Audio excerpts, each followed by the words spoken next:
I went to the VA a couple days ago, maybe a week ago, and I had a doctor's appointment. Now, I normally don't have doctor's appointments that often. I go like every 2 years or more. That's what they said when I went there. They were like, "You haven't been here in years." But that's just because I don't like going to the doctor if I can help it.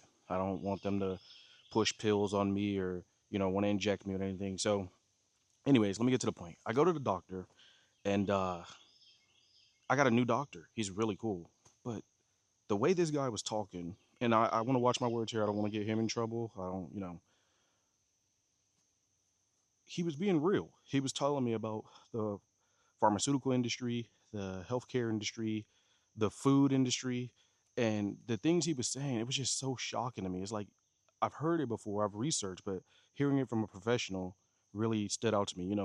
Normally a doctor is very open to pushing pills and stuff and trying to get you on medicine, but this guy, and I have my firearm on me, so I'm paying attention to my surroundings.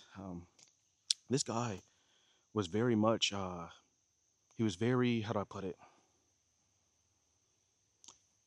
He was telling me about the sugar in all of our food, how a lot of things, the chemicals and whatnot, and how it affects our bodies. He was breaking down to me how sugars and everything and how the sugar affects you.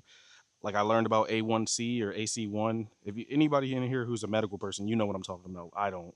But the sugar content in your blood and all that, he showed me things, and he had a computer. He was bringing up pictures, and basically what I'm trying to say is that I can only imagine how hard it is for a medical professional to somebody who really cares about their patients to exist in this particular uh, time in America when our food is more processed than ever, more fake than ever.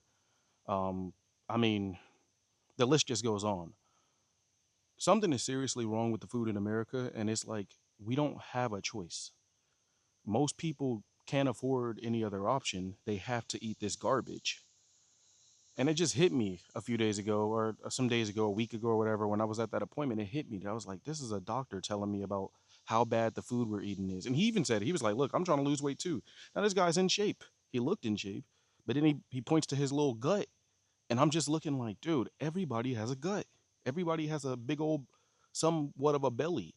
If you're skinny in this day and age, hey, Mr. B, if you're skinny in this day and age, and you don't have a belly, you are beyond blessed. You know what I mean? Like the Lord has been looking out for you health wise, at least in that department. So I don't know. It just hit me. I was like, our food is so bad for us. And you got to ask yourself, all the rules and regulations in this world, why is that poison allowed to be peddled? We hear every day about how, oh, we can't legalize, especially in the South, we can't legalize marijuana because it's so bad for you. Okay, fair enough. You're looking out for everybody. I don't want you to control our lives, but if weed is so bad, how can you look at something with red dye 40, Lake Yellow, whatever these weird names are, Five Blue, these weird food coloring names, and the absorbent gums and the preservatives?